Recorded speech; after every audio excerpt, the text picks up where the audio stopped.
ایک چھوٹے سے گاؤں میں ایک نوجوان رہتا تھا جس کا نام حمزہ تھا۔ حمزہ ذہین، محنتی اور باصلاحیت تھا، مگر اس کی سب سے بڑی خواہش یہ تھی کہ وہ دین کا ایسا عالم بنے جو نہ صرف علم رکھتا ہو بلکہ لوگوں کے دلوں پر اثر بھی ڈال سکے۔ اس کا سب سے بڑا مقصد تھا کہ وہ اپنے گاؤں اور آس پاس کے علاقوں میں علم دین پھیلائے، مگر اس کی راہ میں ایک بڑا دشمن تھا، اس کا اپنا نفس۔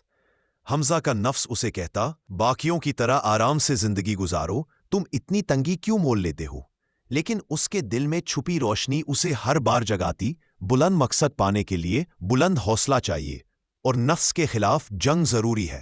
ایک روز حمزہ اپنی پریشانی لیے گاؤں کے بڑے بزرگ حضرت سید سلیمان بابا کے پاس گیا۔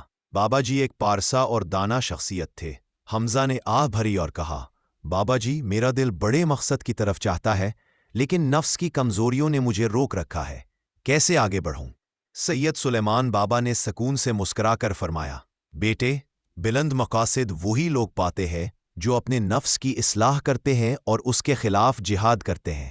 نفس کبھی تمہیں خاموشی سے نہیں چھوڑے گا، یہ کبھی تمہیں سستی، کبھی حسد، کبھی شہرت اور کبھی لالچ کی طرف کھینچے گا۔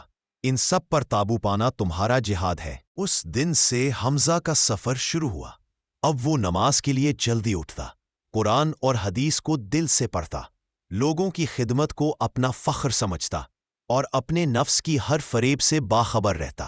شروع میں اسے مشکل ہوئی، کبھی اس کا نفس کہتا، یہ سب کرنے کا فائدہ کیا ہے، اپنے آرام کا سوچو، اور کبھی اسے دنیاوی تعریفوں کی طرف کھینچنے کی کوشش کرتا۔ مگر حمزہ نے اپنے دل میں وہی بات بسا لی، نفس کی غلامی چھوڑ کر ہی انسان بنتا ہے۔ وقت گزرتا گیا اور حمزہ کے اندر سکون اترا۔ اب اسے اپنے مقصد کی روشنی دکھائی دیتی تھی اور وہ ہر قدم پر خود کو مضبوط محسوس کرتا تھا۔ سالوں کی محنت، عبادت اور خود پر قابو پانے کے بعد وہ دن بھی آیا جب حمزہ پورے علاقے کا معتبر عالم بن چکا تھا۔ لوگ دور دور سے اس کے پاس آتے، کبھی مسئلہ پوچھنے، کبھی دل کا بوجھ ہلکا کرنے کے لیے۔ اس کا علم، اس کا اخلاق اور اس کا صبر لوگوں کے دلوں میں امید کی شمع جگاتا۔ آخر میں حمزہ نے اپنی زندگی کا راز ان الفاظ میں بیان کیا، جو انسان اپنے نفس کو بدل لیتا ہے وہ دنیا کو بھی بدلنے کی طاقت رکھتا ہے۔